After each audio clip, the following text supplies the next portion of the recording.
My name is Dylan Smeater. I am in charge of technical marketing at intellaSys. And let's start off with last year. Last year, we had this to show you. This is the C4th 24 fourth drive. This 24 computers all working together in a single chip. At that time, we had enough devices for our engineers to work on them and make sure they worked properly and create some initial software so everyone else could eventually get one. Since then, I have handed out dozens of these devices to anyone who wanted to show me the code. Anyone who still wants to write some good code in the simulator and define a great product can still get one of these absolutely free. We'll talk. So, what's happened since last year? Since last year, we have created the C4th 40. 40 computers all working together with more I/O. We've added an extra analog core. We have also added 2 cores which have SerDes, high-speed input-output for communicating between C4th devices. We have also completely redesigned the RAM server on each device. And that brings me to the SEK 40C18. So you guys are the first people outside intellaSys to see our new box. This is the actual kit that everything will be sent out in. Actual cardboard. If you notice, I do have a wire coming out of it right now. This is not part of the C4th device. This is so I am grounded. It's a very good kit that we intend to use in the future, so we want to make sure that it is still working.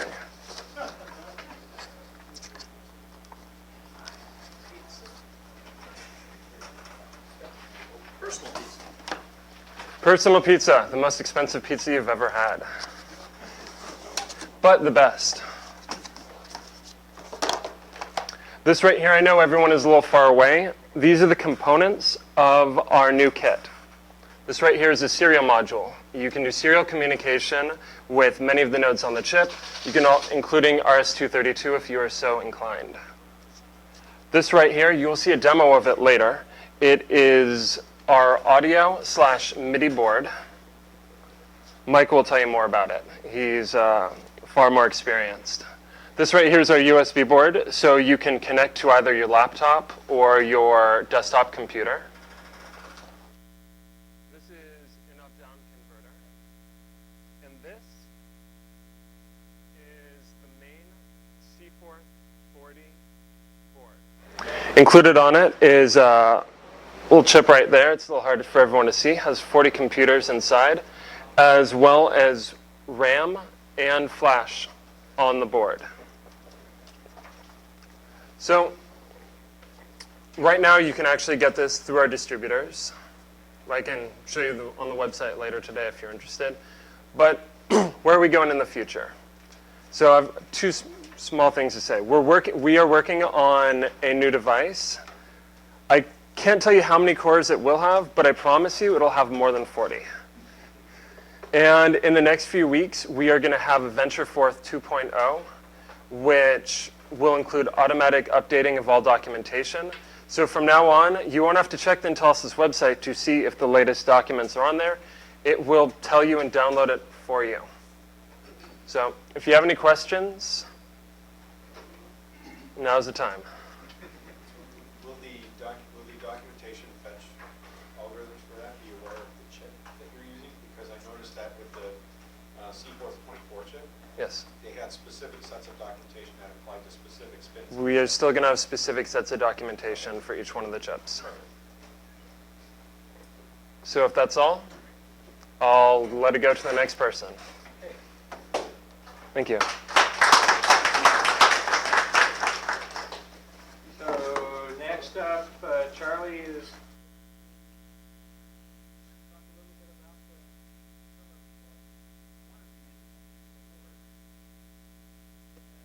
He's going to do something with the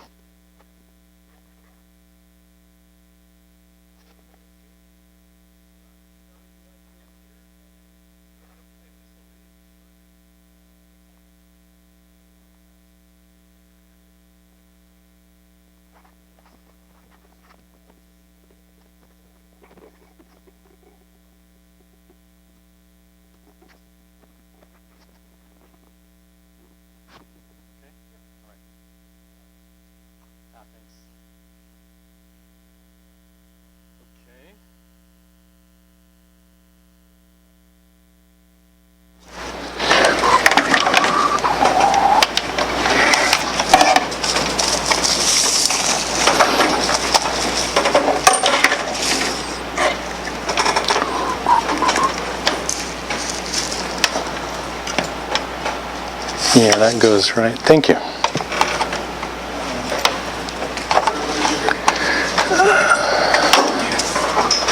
Maybe a little longer so you're not cantilevered. Take this and stick it. Hey, good. It's not on the, Yeah, here. Oh, okay. Plug that. Yeah. Thank you. You take that and Got it. stick it. And I'll take this and stick it. Okay, Fine. thanks.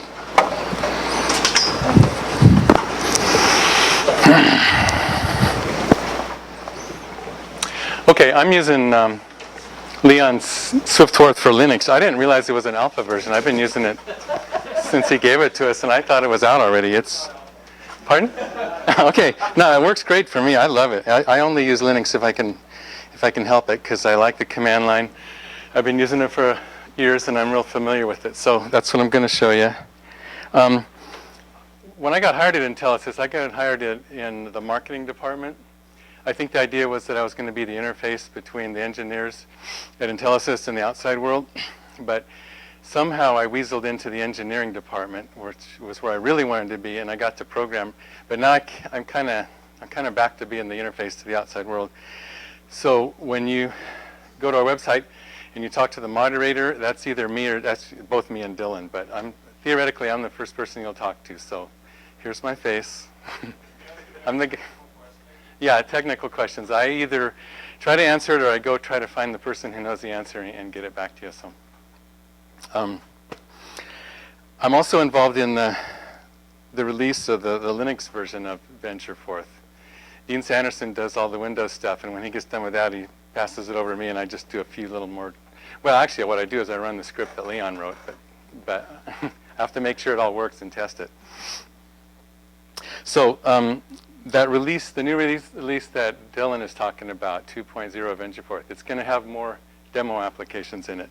And really, I just wanted to show you a couple of those demo applications today. John's going to go into more detail about both of them. The first one I want to show is the serial demo, the RS-232 serial demo. And that's something that all I did was cut it out of the eForth demo that John and Bill did, Bill Minch, and stuck it into a project directory and wrote a little tiny demo app for it so that we could show it off. So hang on a second. Oh, that's great.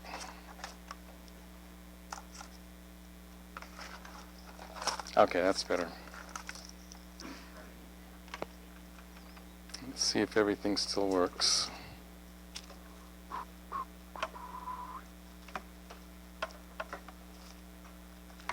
Yeah. Okay, so I'm going to run Minicom. That's a dumb terminal program, command line type for Linux. Yeah, like Hyperterm. It's actually an imitation of, darn, it was one I used to use in DOS, and I can't remember the name of it. Yeah, oh well. But I like it a lot. And then I'll go back over to a directory that I have, cd./serial.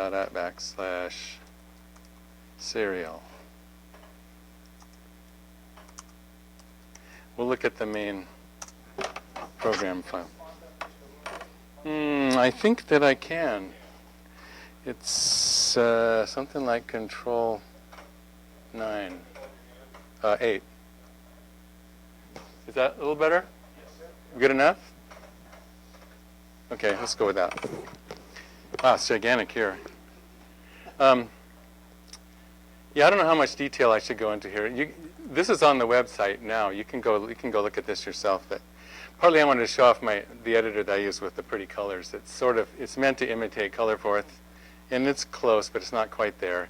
And the colors don't actually do anything. It's just editor stuff that adds them on because of the syntax. But now that I use colors, I cannot stand to look at monochrome listings. They make no sense to me. I love this. So basically, I took these 4 words. Let's see. I actually found my laser pointer the other day. The store IO, fetch IO, TX store, and RX question. Those are words that came out of the eForth demo of John's and Bill's. And I just wrote a little interface to them and a really simple hello world demo, basically. I don't know why I'm showing you this. I should just show you the demo, really. But this is let me get back here. To run the demo, in my command line environment, I run vf.sh. It's a script. When you run it on yours, it'll be project.vfp. But I'm not set up to do that. I don't have it installed the way it's supposed to be. Sorry. Oh, you know, that's kind of stupid. I'm not showing the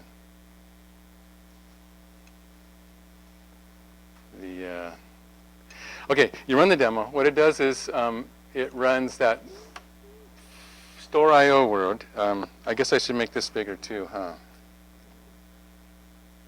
Ooh.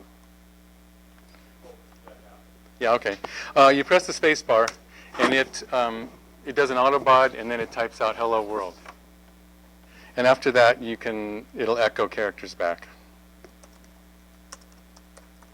Yeah, that was bad. And that's about it for the serial demo. It's simply there to show you that it can be done, and you can build on it to do whatever you need to do. Yeah, go ahead, John. Yes. Right. In Seaforth, you could say, yeah. Benjamin. Uh-huh. Right. And the fact is, I didn't do it. That's why I'm not explaining exactly how it works. I'm kind of like doing the Delphi components here. John did the... was it you, John, or was it Bill? Yeah, okay, yeah. And all I did was, tie some things together and make it work so you could see that it happens. So I know this isn't really fascinating. I'm sorry. Yeah, the serial port is one, and then the demo is another one that's talking to it as a commander. So let me close that, and we'll go look at the IDB. I think that's much more interesting. I'm going to take that off.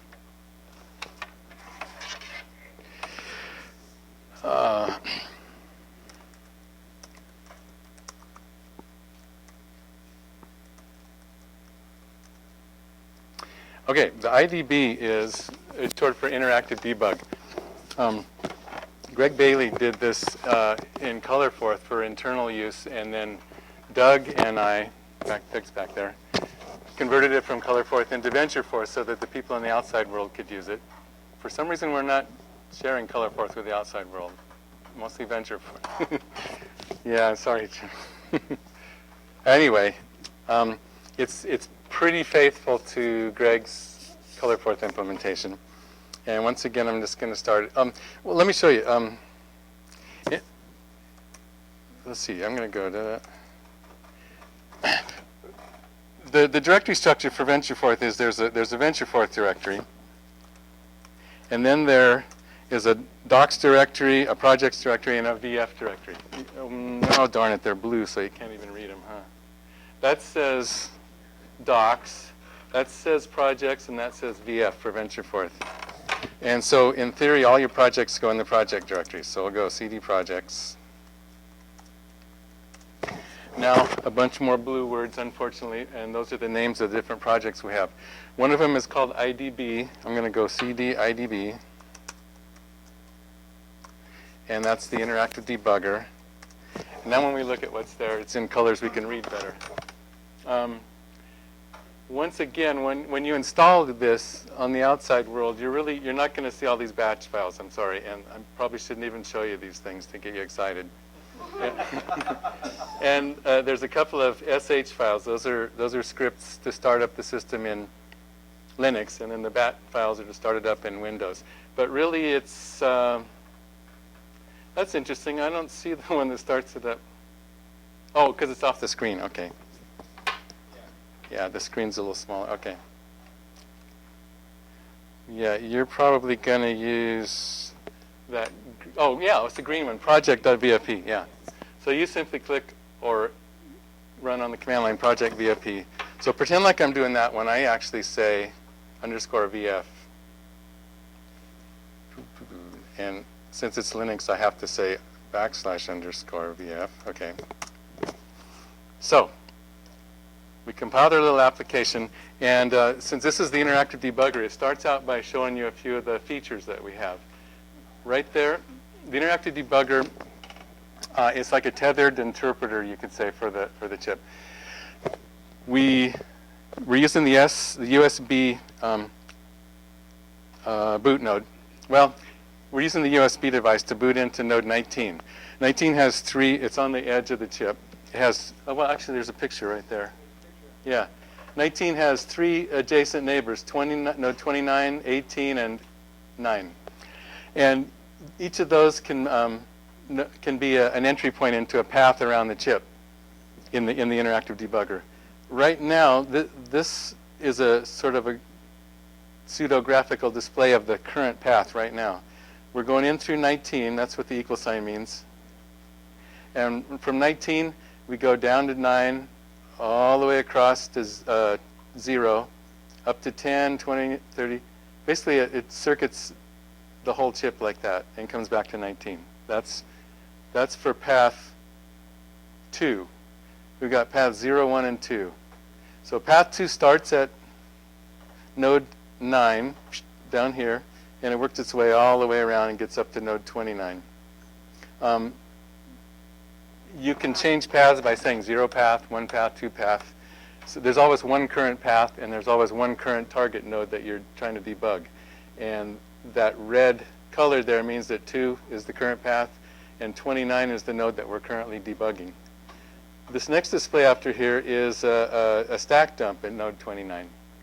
Just whatever happens to be there. And I have no idea how those numbers got there. They have to do something with the routing that's being done, I guess. And this is the three-dimensional display of what the current path is.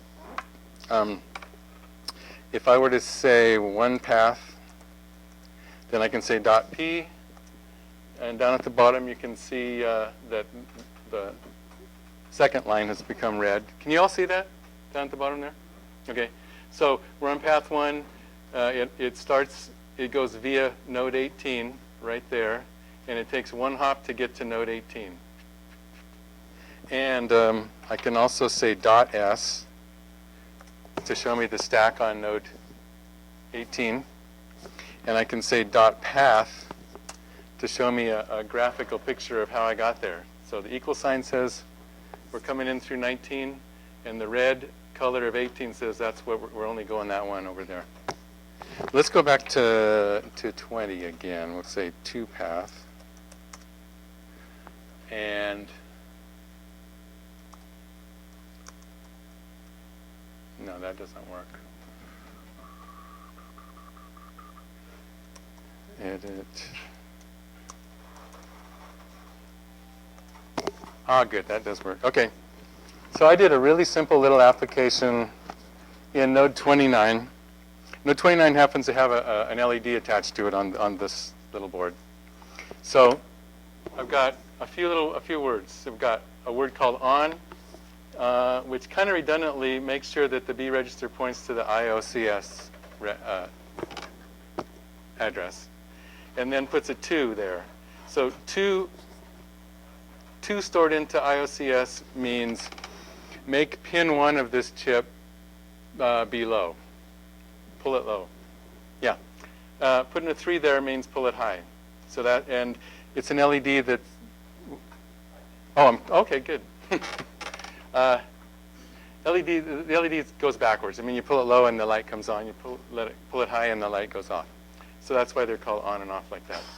Milliseconds, just by trial and error, somebody figured out that it's about that many loops to get about a millisecond delay. It's just a ballpark. And then a wait, I just have a 200 millisecond wait. And then I have go, which is on wait, off wait, and then go. It's a blinker. But with the IDB, I can make sure I'm at 29. Let's see, I should tell you a couple words. I only got 5 minutes though. If I say 229 hook is the word that gets us, we're already, actually, here's what I'll do. I'll say, no, we'll leave it 229 hook, .p. That's how we, if I were to say 228 hook, .p, whoops, the .p shows that we're on path 2. We're going via 9. We've paid 24 hops. That means basically 24 shared ports that we've jumped through, and we're going to be talking to node 28. So hook is how you decide to talk to a particular target. I'm going to go back 29 though. 229 hook. Okay. If you want to get some object code into node 29, you use the word boot. And you have to have written some code in your file that you've already compiled, and it has been compiled into some virtual node somewhere. In this case, it happens to have been, I did it in node 29, but you can do it anywhere. You can compile it in node 0, but load it in 29 if you want.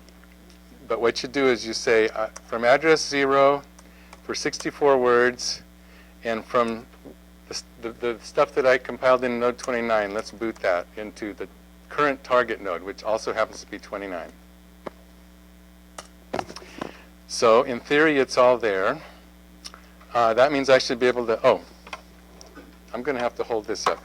Ooh, it came apart. Oh, darn it. I'm going to have to start over. Sort of.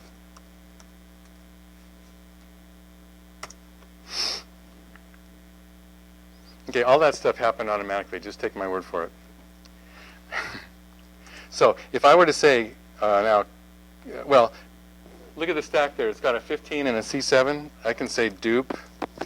I've got another C7 on the stack. Do you see that?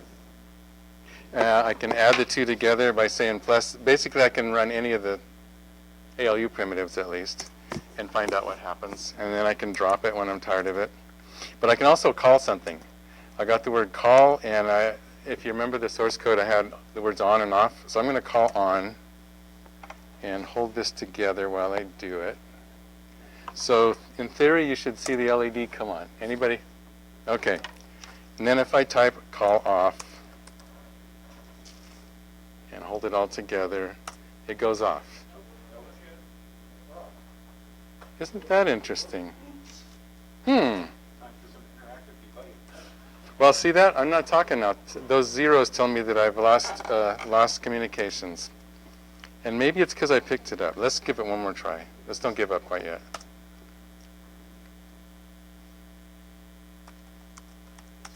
Call on.